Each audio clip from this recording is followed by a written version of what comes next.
Olá pessoal, tudo bem? Aqui é o professor João Carlos de Redação. Vamos para mais uma aulinha do nosso banco de redações. Já sabe como que funciona? Bom, todo mês o Brasil Escola disponibiliza uma proposta de redação que você pode fazer, produzir seu texto lá e enviar para a gente. E aí o seu texto é corrigido e você fica por dentro do que precisa melhorar, o que ficou legal. Mas fique ligado, porque é um número limitado de correções, hein? Por isso acompanhe a gente nas redes sociais, aqui no YouTube, para ficar por dentro dos prazos. A gente vai fazer uma aulinha hoje especialmente sobre o tema do mês de novembro. Esse tema é bem importante e é importante que a gente primeiro, antes de começar ali na leitura do texto, ver o que foi feito, que a gente dê um panorama aí dessa temática. Vamos analisar como que saiu esse tema? Vejam bem, aumento do alcoolismo entre as mulheres brasileiras, um tema bem importante. Aqui a gente precisa prestar atenção em alguns pontos trazidos em algumas palavras, para a gente poder se ater exatamente ao que foi proposto aí na nossa proposta de redação. Primeira coisa, quando a gente pensa em alcoolismo, o que é o alcoolismo? Às vezes a gente tem uma ideia ali, a pessoa que bebe muito e tudo, só que é interessante a gente ficar por dentro de todos os conceitos, de toda a parte científica, médica, por trás do alcoolismo, para a gente poder ter segurança no que for tratar aqui no nosso texto. Um outro ponto, percebe que aqui no tema há uma palavrinha bem importante, aumento. Essa palavra, indiretamente, ela vai trazer para o leitor o seguinte questionamento. Beleza, aumento do alcoolismo, mas o que causa esse aumento? Quais são os principais fatores que levam a esse aumento? Então é algo a se pensar aí para a gente poder construir o nosso texto. E um outro ponto bem importante é porque nós temos um público bem específico aqui quando a gente vai trabalhar esse tema. Não é simplesmente falar de alcoolismo de uma maneira geral. A gente está falando em como essa patologia vai acometer as mulheres brasileiras. E aí a gente tem todo um cenário brasileiro de comportamento, da sociedade em si, que é preciso levar em conta para a gente poder escrever um bom texto. Vamos acompanhar aqui como que ficou um texto e as principais estratégias utilizadas em relação a esse tema. Vamos ver como é que ficou o primeiro parágrafo do nosso texto aqui, a nossa introdução. Acompanhem aqui comigo. As bebidas alcoólicas fazem parte da vida do ser humano há vários séculos. Basta um olhar à Grécia Antiga para notar que, entre outros deuses, cultuava-se Dionísio, a divindade do vinho e das festas. Atualmente, o consumo de álcool para celebrações se mantém, mas é preciso cautela, pois essa substância, quando ingerida em excesso, pode gerar patologias, como o alcoolismo.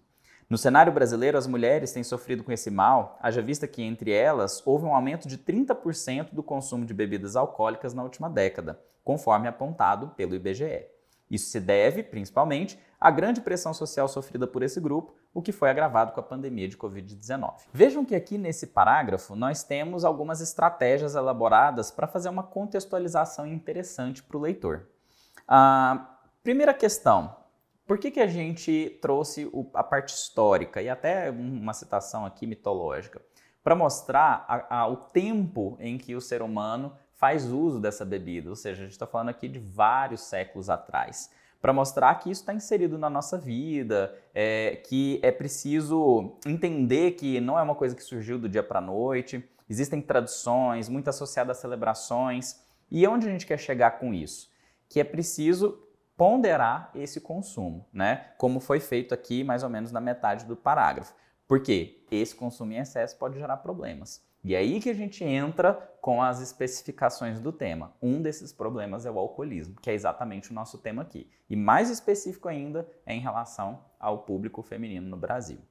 Então, a gente foi fazendo essa transição de informações até se chegar à nossa tese, que está aqui no finalzinho da introdução.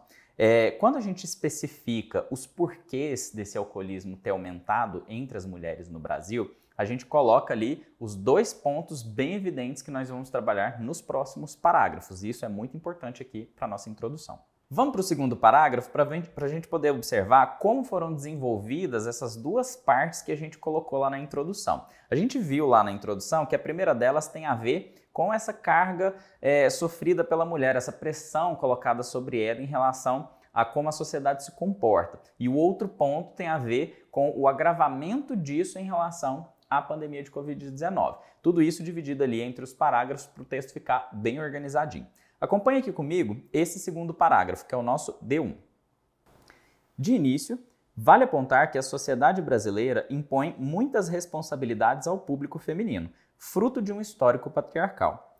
No passado, as mulheres foram silenciadas e colocadas nos papéis de mães e de donas de casa.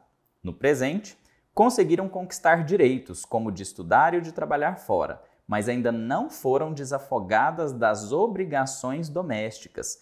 Toda essa pressão contribui para que o consumo de álcool seja visto como fuga, de acordo com o que foi apontado pelo médico psiquiatra Dr. Joel Renaud Jr.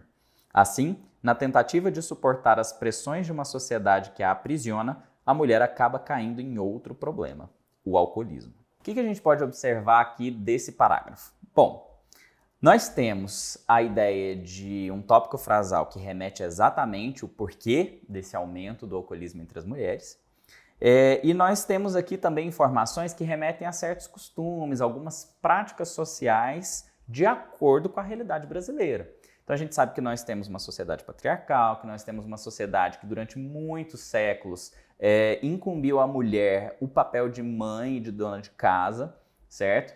Esse papel ficou muito enraizado, né? Foram anos de luta para a conquista de direitos, por exemplo, da mulher trabalhar fora, de estudar. Só que não houve uma divisão justa com essas conquistas, então ela acabou ficando sobrecarregada. E o que foi colocado aqui é que essa sobrecarga contribui de alguma forma para a questão de começa a beber aqui, ali e tudo, e aí isso pode gerar um vício. E essa ideia, ela não veio do nada. O importante é que a gente observar isso. Essas análises, esse estudo, esse tipo de afirmativa veio de especialistas, como foi colocado aqui. Nós temos um médico psiquiatra que valida essas informações por ser uma pessoa da área, por conhecer bem, por ter estudado. Então a gente, de certa forma, pega emprestado o que esses especialistas falam para validar aqui os nossos argumentos. Então foram recursos bem interessantes que a gente usou para construir esse D1 aqui. Vamos acompanhar agora o próximo parágrafo, o nosso D2, né? Que no texto geral é o terceiro parágrafo. Além disso, tem-se o período de isolamento da Covid-19, que assolou o mundo por mais de 2 anos. Confinadas em casa, como medida de segurança contra a disseminação do coronavírus, as mulheres encontraram mais dificuldade para separar o tempo entre o trabalho remoto, família e cuidados com a casa.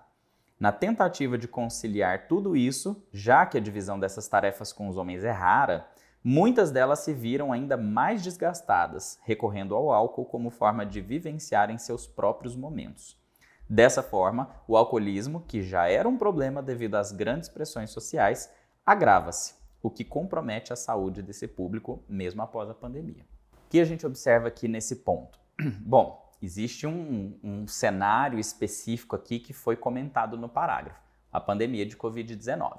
Esse ponto é bem interessante porque, no caso do texto, vai demonstrar um conhecimento de assuntos atuais, de como que as coisas se relacionam. Isso é muito bem visto aí nas bancas de vestibular, no Enem, para mostrar que você está atento. E fora que são situações que nós vivenciamos. Então, é importante a gente fazer uso disso, da gente saber a relação dos momentos que a gente passa com as discussões feitas nas propostas. É um recurso bem legal. Um outro ponto que a gente tem aqui é a ideia de se fazer uma crítica justamente a essa falta de divisão justa das tarefas aqui, que foi colocado nesse ponto do texto, né? Quando diz assim, já que a divisão dessas tarefas com os homens é rara. Isso aqui expressa uma criticazinha a como essa sociedade se constrói, né? E ao mesmo tempo mostra o que acontece com esse público, com a mulher, com esse grupo de pessoas em relação a essa falta de divisão, né? Tudo contribui para que ela acabe ali recorrendo ao uso do álcool de alguma forma. Então, o que foi importante aqui para a gente falar sobre esse assunto? Pesquisar, é importante a gente observar dados, pesquisas, falas de especialista, porque são questões muito pontuais. Por isso que é importante a gente não ficar preso apenas àqueles tipos de informações mais filosóficas, né, muito literárias. Dependendo do tema, alguns repertórios vão ser bem mais interessantes do que outros, né? Não é que tem um repertório mais interessante do que o outro, mas é porque dependendo do tema, alguns vão validar melhor aquilo que a gente quer dizer. E aí o importante, gente, só relembrando aqui, A construção de cada parágrafo de desenvolvimento precisa ser bem feitinha. Parágrafo padrão, né? A gente aponta qual é o tópico, a gente discute o tópico e a gente finaliza a nossa linha de raciocínio no parágrafo. Aí só então a gente parte para o próximo, que no caso aqui do nosso texto vai ser a conclusão já, o último parágrafo. Portanto, é preciso mudar a forma como a sociedade enxerga os papéis sociais para combater o aumento do alcoolismo entre o público feminino na sociedade brasileira. Para isso, as escolas devem realizar discussões sobre os papéis tradicionais estabelecidos ao longo da história, de forma que estes sejam ressignificados por meio de aulas especiais e palestras com especialistas, para que mulheres não precisem recorrer ao álcool na tentativa de superarem as injustiças sociais. Ainda, os grupos de apoio aos dependentes de bebidas alcoólicas devem promover campanhas de apoio para que elas vençam a dependência. Assim, o consumo de álcool, realizado desde a antiguidade, não se dará em excesso e não será mais um problema. Notem que aqui na nossa conclusão, a gente coloca a proposta de intervenção bem clara, né? O que precisa ser feito para superar aqueles problemas que a gente discutiu nos parágrafos anteriores. E mesmo que a gente vá tratar de uma questão mais educacional, de conscientização, a gente precisa fazer a relação com o que foi discutido no texto. É muito importante que a sua proposta de intervenção faça essa conexão com os parágrafos anteriores, porque corre o risco dela ficar tangente, né? E aí a nota acaba ficando ruim. Então, aqui a gente vai perceber os 5 elementos válidos, certo? Nós temos aqui as escolas como nosso agente, a realização de discussões, né, sobre os papéis sociais e tudo, a nossa ação em si. Isso aqui vai ser feito por meio de aulas, né, por meio de palestras, que seria o nosso modo, né, de realização dessa ação. E isso gera um efeito. Isso aqui traz um efeito à sociedade, que é para que elas não precisem resolver as coisas, não precisem recorrer, ao álcool na tentativa de passar por cima dessas dificuldades, de todas essas pressões. Então notem que aqui na finalidade que a gente faz a grande conexão entre o que está na nossa proposta de intervenção e o que foi apontado lá nos desenvolvimentos. Fechando aqui a nossa redação, nós temos uma retomada de informações já mencionadas em parágrafos anteriores. Quando a gente finaliza assim, por exemplo, consumo de álcool realizado desde a antiguidade, esse pedacinho que está aí no finalzinho do texto, remete àquela informação que foi colocada lá no início do texto. Essas informações relacionadas são bem importantes para a prova do Enem. E aí a gente fecha o nosso texto sem nenhuma pontinha solta, tudo tranquilo, com o que a banca espera. Pessoal, espero que vocês tenham gostado, tenham curtido fazer uma análise desse tema. Comenta aqui com a gente o que você esperava desse tema, o que você escreveu para enviar, como é que foi o seu desempenho, que tipo de tese você elaborou, que tipo de informações são importantes para a gente validar isso. E treinem bastante, porque afinal de contas a gente aprimora a nossa escrita escrevendo. Espero vocês na nossa próxima aula. Fiquem ligados nas nossas redes sociais e aqui no YouTube. Se você não se inscreveu, se inscreve aí e dá um likezinho aí, que vai ser muito bacana. Muito obrigado e até a próxima aula. Tchau!